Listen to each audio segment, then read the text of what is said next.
Now the question is the 2012 Yamaha Super Tenere still good in 2022? You know, this bike is probably one of my favorite bikes I've ever had, so maybe this review is going to be a little bit biased.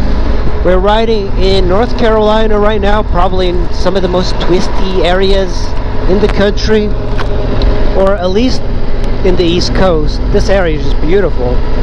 And this bike, I could not ask for a better bike. I don't think I've had a bike that had the combination of being comfortable, fast, and agile, and the ability to go off-road quite as much as this one. This one has everything I want in a bike. So let me explain to you why I picked the Yamaha Super Tenere. You know, I've had over 40 bikes, and I liked all of them, but very few bikes I keep for a while. I think one of the bikes that I really enjoyed was the Triumph Speed Triple and the V-Strom 650. And in a way, this bike has the combination of both.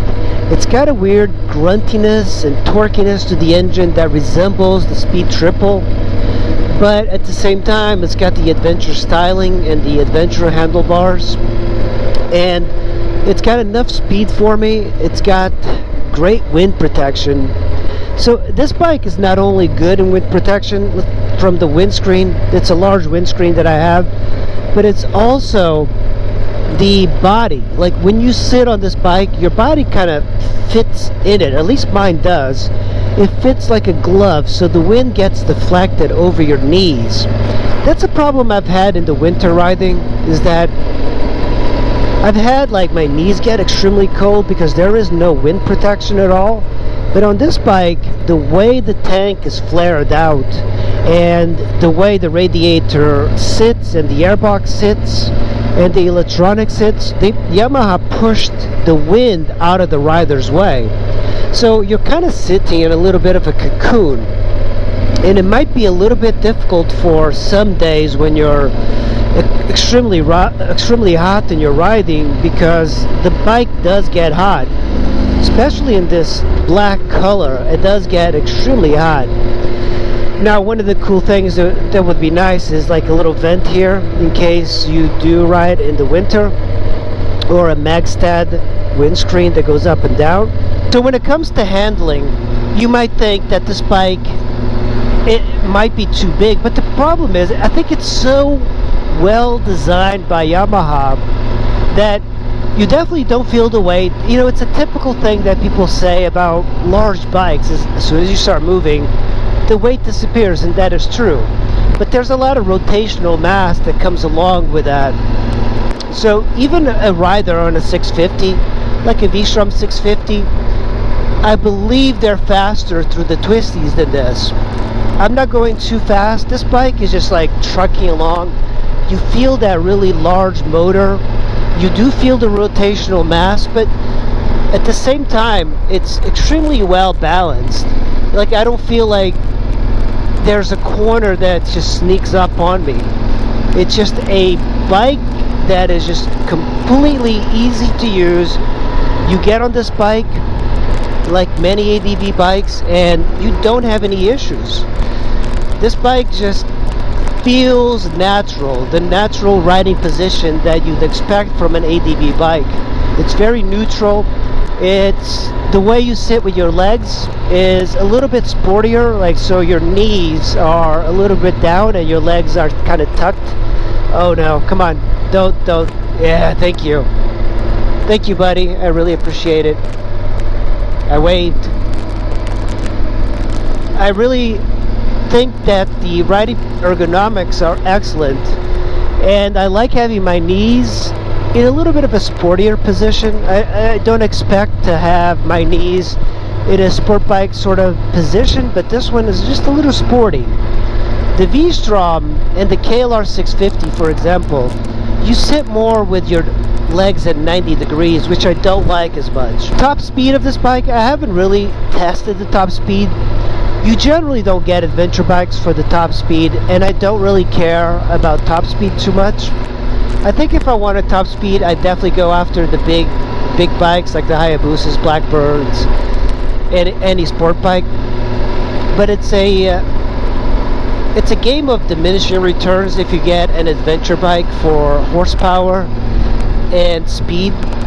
You know, like for example, I'll give you an example of the KTM Adventure. I love that bike, and I'm not saying it's a bad bike, but for most people, they would be happier with something like this or even a BMW GS because it's much more comfortable and much more reliable. The KTM is like just a beast of a bike with high horsepower. This one's got low horsepower for the size of the bike, but it's got high torque. So even though it's got like 30 horsepower less than the KTM or something like that, it's got higher torque.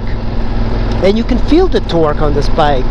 It's evident. The motor is just, it's like it feels like a tractor. It just keeps pushing you no matter what gear you're in.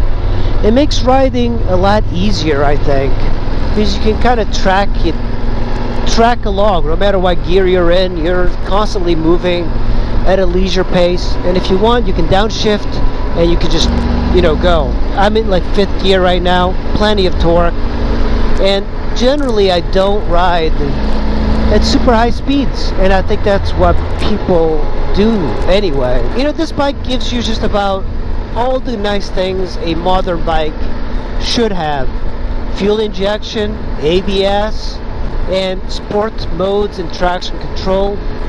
So for me, that's pretty much like all I need, and even this is quite a bit of electronics. But with BMW, they tend to go all out with electronics, and I believe that's one of their failing parts. Water Rock knob. That's a great view, by the way. I'm not going to go there because I'm pressed for time, but this is like one of the places where you would come and ride leisurely. This is the perfect place for riding a Vespa, because you don't want to do this at maximum speed. It just doesn't work that way. This is just a gorgeous view, a gorgeous way of riding this bike through some really nice twisties. The wheels on this are not a 21-inch front. It's a 19-inch front wheel combined with a 17 rear. So this bike has the same sort of feeling that a sport bike has, and you can also do a little bit more of off-road riding because of the 19-inch front wheel. I think it's a great combination.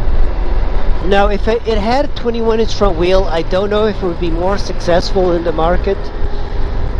I think Yamaha knows who the market is for. If I was to get another Super Tenere or a Tenere 700, I'd pick the Tenere 1200 because I love the idea of the shaft drive. I love the idea of not having any maintenance in the rear when you go on a long tour. And I can't do the same thing with Tenere 700. This bike is just incredibly comfortable. This is like all-day comfort type of riding with very little maintenance, and I love that. And of course, if something happens to this bike, any dealer is going to be able to take care of it. It handles very much like a big ADV bike. It does have quite a bit of weight, I believe, close to 600 pounds. Yamaha did something interesting. I think if they made comparable gas tanks to the GS, this bike would be so much heavier. The GS handles a little bit better than this, and it also weighs less and it has more horsepower. And the reason I don't want a GS is because I believe they are much less reliable than this bike. This bike might be one of the bikes that, sure, it might weigh more, it might have less horsepower. On paper it doesn't sound that great, but it's the bike that will take you home no matter what. It's just that reliable. There's so many guys running around with hundreds of thousands of miles on this bike that when you hear of a Super Tenere that's got 200,000 miles, yeah, it's no big deal. I do want to share some of the bad things about the bike. You know, the problem with the journalists, it's because they're paid by whoever company. They don't have to be paid directly, but look, if you are testing bikes and you're getting put up in a hotel, paid for by BMW or whoever, then you might sugarcoat the faults of a bike. So when I criticize bikes, I criticize them because I want people to know exactly what is wrong with the bike before they buy it. So let's start with some of the disadvantages. This bike weighs a little bit more than the GS. If you're a stat weenie on paper, this bike doesn't stack up against a lot of ADV bikes.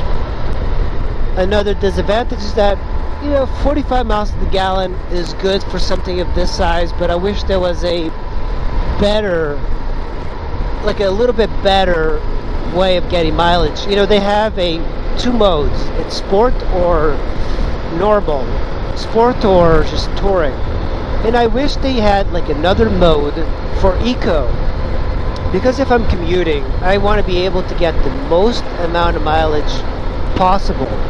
If Yamaha had a way of making an eco button that probably like limited the horsepower and increased the mileage, I think that would be a great thing, especially in times of $4 gas in the United States. Another issue with the early Super Teneres like this is that I hear some issues with the clutch basket from the 2012s, but you can rectify that by buying a 2014 clutch basket and putting it on the bike. I believe it's like the clutch springs.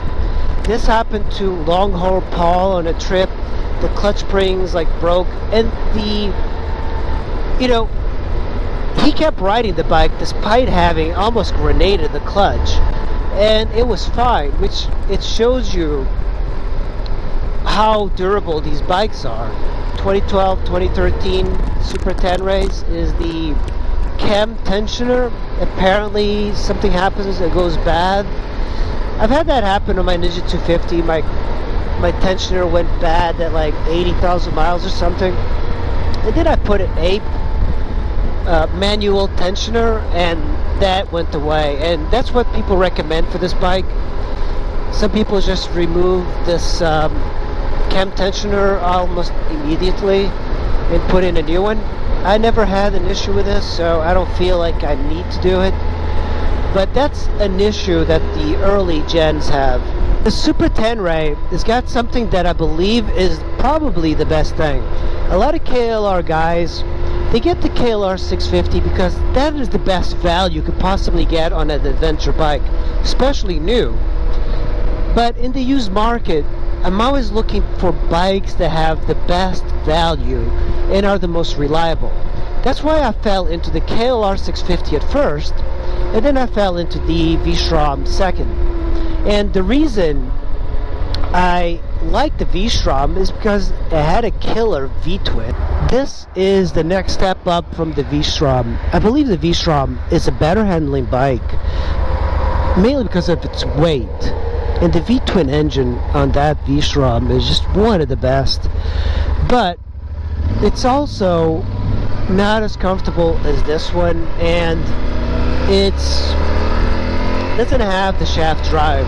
I can't say enough for a shaft drive. And when you look for bikes on the used market, you start to realize that the best bikes are these early Super Teneres. Pre-pandemic, you could find these bikes at $4,000 to $5,000. But now, of course, everything is shot up in price. This bike is not really like a great bike for saving money on fuel. One of the things I realized is that it gets decent gas mileage, but the problem is it's just so comfortable that often I don't think it gets great gas mileage. The onboard computer is a little bit off, so it usually says I'm doing like 50 something. So if I change it here, I'm doing 70 miles to the gallon, 54 average, but that's not really realistic. You're not getting 50 miles to the gallon. Maybe you are. Maybe on the highway at a decent clip you are. Issues with this bike being a 2012 and the 2013s, but when you consider the value, I still think these early gen Super Teneres are probably better. If you can afford to get a 2014 and up, they fixed a lot of the stuff, but I think a lot of the 2012 owners have already fixed these issues, And I think a lot of the bikes that have made it past 50,000 miles like this one, if they made it past 50,000, the consensus is that they will not be needing much of the other parts that people get. But I think a lot of times on the internet these problems are amplified a little bit. So, you know, keep that in mind. If you get a great deal on a 2012, 2013, get that. But if not, get a more modern version. The one thing that right off the bat that I wish this bike had is a keyless way of starting the bike. I like that ability a lot. I think my Prius has made me a little lazy in that department. And I like just having to go up to the bike, starting it, you know, just putting my key on a pocket somewhere, zip-locked so it doesn't get rained on, and just starting my bike. You know, my key is in my pocket. I love that. A eco button, because if I'm like on the highway, even though you can put it in touring mode like this, it would be nice to kind of decrease the revs a little bit, get better gas mileage, limit the horsepower. To me, highway is all about eco and getting to a destination as efficiently as I can. I hope you enjoyed my highlights of the Super Tenere. If it's still a good bike in 2022, I really think it is. It's one of my favorite bikes I've ever had, and I've had over 40 bikes, so it's the bike I'll probably keep in my garage for a while. So I hope you enjoyed it. Thanks for watching, and I'll see you in the next video. Bye! Kind of stuck here. The cops won't bother me.